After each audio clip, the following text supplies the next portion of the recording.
Assalamu alaikum dear students. I am Sayyid Muhammad Usman Shah, a second year MBBS student at Baja Khan Medical College, Mardan, and today I have come with the first ever lecture of our clinical series. So in today's lecture we will be heading towards our first clinical, that is the clavicle fracture. So let's get started. सो जैसा कि आपको screen पर नज़र आ रहा होगा, that is a clavicle fracture. This is basically your clavicle bone and this is it's fracture. अच्छा, तो सबसे पहले इसकी एनाटॉमी डिस्कस कर लेते हैं. So this is basically your clavicle bone. Okay, this is your clavicle,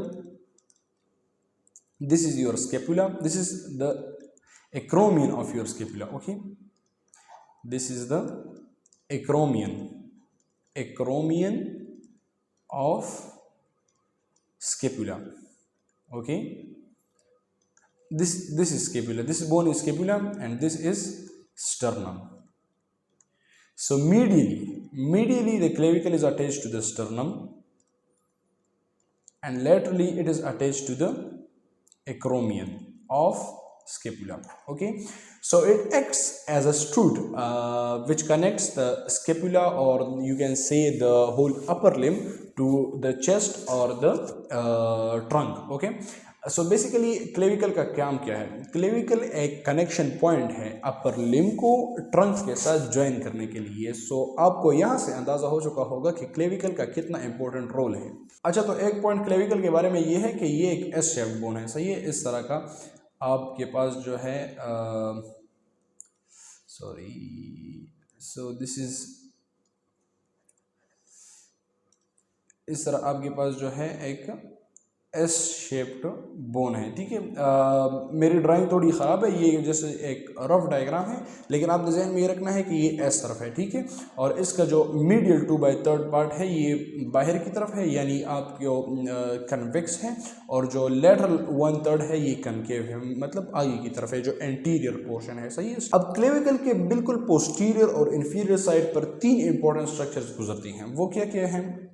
3 important structures. Okay, so 3 important structures जो कि क्लेविकल के इंफीरियर और पोस्टीरियर साइड से गुजरती हैं. सही है. सो वो कौन कौन सी हैं? नंबर 1 पर उस पे आता है ब्रेकियल प्लेक्सस. ओके, सो ब्रेकियल प्लेक्सस है नंबर 1 पर. सेकंड 1 पर सबक्लेवियन आर्टरी है. सही है, सबक्लेवियन आर्टरी गुजरती है हमारे साथ. नंबर 3 पर हमारे पास है subclavian vein. Okay, so these are the 3 important structures which pass, मतलब आप कह सकते हैं कि क्लेविकल के आसपास, क्लेविकल के इलाके में जो 3 स्ट्रक्चर्स गुजरते हैं वो यहाँ पर हमने लिख लिए. ब्रेकियल प्लेक्सिस है हमारे पास सबक्लेवियन आर्टरी है, और हमारे पास सबक्लेवियन वेन है. अब ये इसको मैं आपको स्ट्रक्चर में दिखाता हूँ. सो ये आप देख लें, ये बेसिकली वो स्ट्रक्चर हैं जो कि आपको ये 3 पॉइंट्स, जो 3 इंपॉर्टेंट स्ट्रक्चर्स हैं जो आइडेंटिफाई करता है. So this is your brachial plexus. Okay, ये सारा आपका ब्रेकियल प्लेक्सिस है. ठीक है, this is your brachial plexus, this is your subclavian artery. Okay, this is here they have also labeled it, इसको इन्होंने लेबल भी किया हुआ है, और ये आपकी subclavian vein है. Okay, this is your subclavian vein. अब आते हैं, हमने तो एनाटॉमी डिस्कस कर ली कि क्लेविकल किस तरह है और इसके आसपास कौन कौन सी चीज़ें हैं. अब इसका फ्रैक्चर डिस्कस करते हैं. और अगर आप लोगों ने एक पॉइंट नोट किया हो, जो कि आप में से इंटेलिजेंट स्टूडेंट्स होंगे, तो आपने एक पॉइंट नोट किया होगा कि इसमें हमने ये स्ट्रक्चर्स क्यों डिस्कस किए. क्यों? कि जब क्लेविकल का फ्रैक्चर होगा, यानी जब ये क्लेविकल इस पॉइंट पर टूटेगा, फॉर एग्जाम्पल जिस पॉइंट पर भी टूटे, सो अगर मैं आपको ये चीज़ें वाज़ेह कर दूँ. सही है. सो अगर क्लेविकल फॉर एग्जांपल इस पॉइंट पर टूटता है, सो ये अपने साथ इस सबक्लेवियन आर्टरी, सबक्लेवियन वेन और ब्रेकियल प्लेक्सिस को भी अफेक्ट करेगा ज़रूर. सो इसलिए हमने ये 3 स्ट्रक्चर्स पढ़े कि अगर क्लेविकल का फ्रैक्चर होगा तो हमारे पास ब्रेकियल प्लेक्सिस अफेक्ट होगा, हमारे पास सबक्लेवियन आर्टरी इफेक्ट होगी, और हमारे पास सबक्लेवियन वेन इफेक्ट होगी. सही है. सो उसके साथ हमारे पास जो डिफॉर्मिटीज़ या जो मसाइल हमारे साथ आ सकते हैं वो हमारे पास आएंगे. अब सबसे पहले हम फ्रैक्चर का मैकेनिज्म डिस्कस करते हैं. सो हमारे पास फ्रैक्चर है. कौन सा फ्रैक्चर है हमारे पास? हम इस टाइम कौन सा डिस्कस कर रहे हैं? हम डिस्कस कर रहे हैं क्लेविकुलर फ्रैक्चर. ओके, सो ये हमारे पास क्लेविकुलर फ्रैक्चर है. अब हम इसका मैकेनिज्म डिस्कस करते हैं कि कौन कौन से तरीके इस तरह हैं जिससे हमारे पास क्लेविकुलर फ्रैक्चर हो सकता है. सो उसमें सबसे पहले हमारे पास कौन सा है? हमारे पास है FOOSH. So what is FOOSH? Okay, fush is fall. Okay, on outstretched hand, ठीक है। Fall on outstretched hand यानी जब आपने अपने हाथ को बाहर की तरफ स्ट्रेच किया हुआ है, तब जब आप गिरते हैं तो ये हमारे पास fall on outstretched hand है, जो कि बायस बनता है क्लेविकुलर फ्रैक्चर का। अब दूसरा हमारे पास है direct trauma to shoulder. Okay, direct trauma to shoulder. For example ये आपका शोल्डर है, सही है, और यहाँ पर कोई डायरेक्टली कोई चीज़ रखी, यहाँ पर आपके कोई हथौड़ा मार दे या यहाँ पर आपके ऊपर से जो है ईंट गिर जाए, तो ये आपकी क्लेविकुलर फ्रैक्चर का बायस बन सकती है, क्योंकि ये सामने ही आपका क्लेविकल है, ठीक है।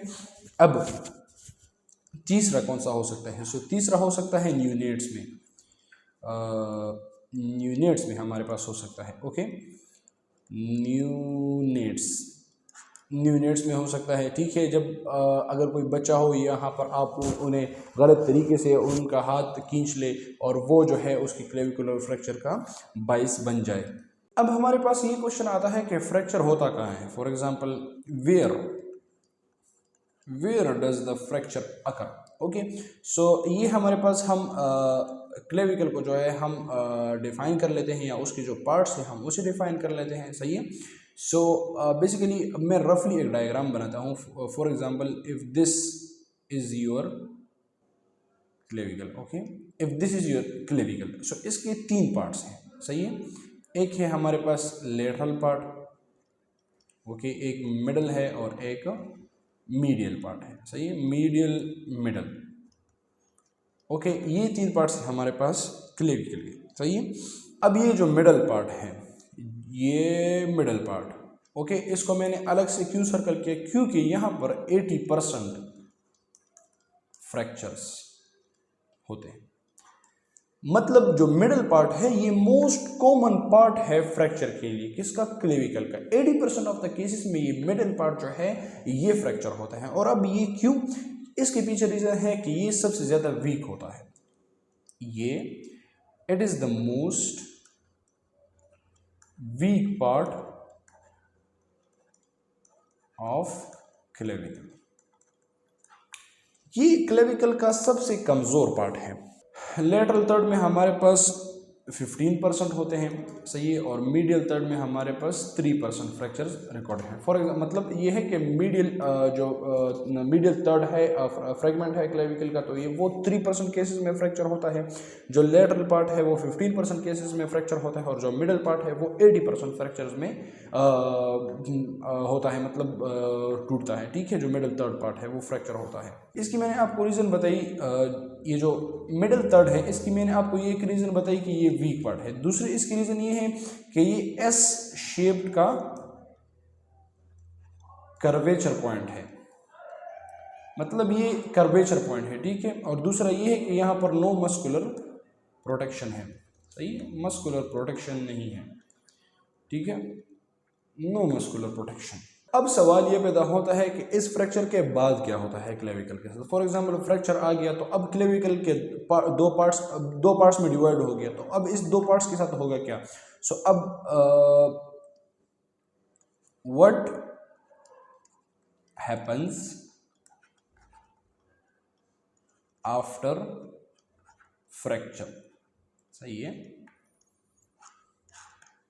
सो बेसिकली ये है कि इसके जो मीडियल पार्ट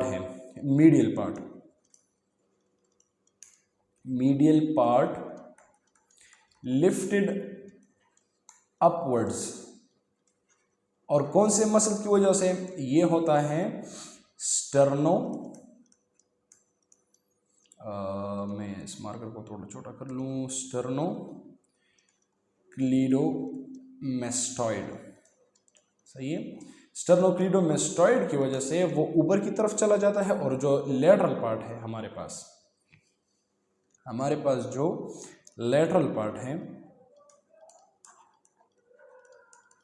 वो टिल्टेड डाउनवर्ड्स,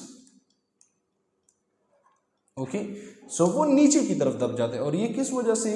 ये आर्म वेट की वजह से, यानी आपके अपर लिम का जो वज़न है, फॉर एग्जांपल ये आपका अपर लिम है और इसकी वज़न से ये नीचे चला जाता है, जो लेटरल पार्ट है, सही। और ये मैं आपको क्लिनिकली दिखाता भी हूँ, मैं ऊपर फिगर से आपको दिखाता हूँ। So basically this is the figure, ये आप लोग देख सकते हैं, ये इसका मीडियल पार्ट है, ये ऊपर की तरफ चला गया, ये इसका लेटरल पार्ट है, ये नीचे की तरफ आ गया, सही है। सो इसको आप देख सकते हैं कि मिडिल जो पार्ट है वो ऊपर की तरफ चला गया है और जो लेटरल पार्ट है वो नीचे की तरफ आ गया है। अब इसके साथ साथ क्लिनिकल फीचर्स कौन कौन से हैं? सो जो क्लिनिकल फीचर्स हैं, these are the following, okay. आपके पास जो है वो स्वेलिंग होगी क्लेविकल के साइड पर, सही है। आपके साथ जो है वो ब्रूजिंग होगी वहाँ पर जहाँ पर फ्रैक्चर हुआ है, ठीक है।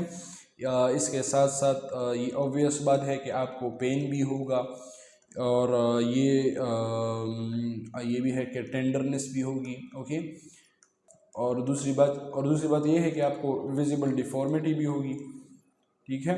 विजिबल डिफॉर्मिटी मतलब आपको जो डिफॉर्मिटी है वो नज़र आएगी, क्योंकि एक पार्ट ऊपर चला गया दूसरा पार्ट नीचे आ गया, तो आपके लिए डिफॉर्मिटी विजिबल होगी। So dear students, this was all from today's lecture. Stay tuned for the next lectures as well. और अगर आप लोगों को भी ये लेक्चर पसंद आया हो, so give us reviews, और इसके साथ साथ आप लोग हमें सपोर्ट करने के लिए ये लेक्चर्स और अपने फ्रेंड्स के साथ भी शेयर कर सकते हैं। And don't forget to give reviews on our website and our on platform as well. You can also contact me through the community Instagram page. It is by name of Community by Usman. If you don't find it there, you can also DM me on my Instagram account, which is Sayyid Muhammad Usman Shah 1. Type all this and in the end 1, okay. And you can text me there as well, and you can also contact me through my YouTube channel as well. So मैं आप लोग के reviews का इंतज़ार करूँगा और आप लोग का इंतज़ार करूँगा कि आप लोग अपने और फ्रेंड्स के साथ भी ये कोर्स शेयर करो। Thank you so much.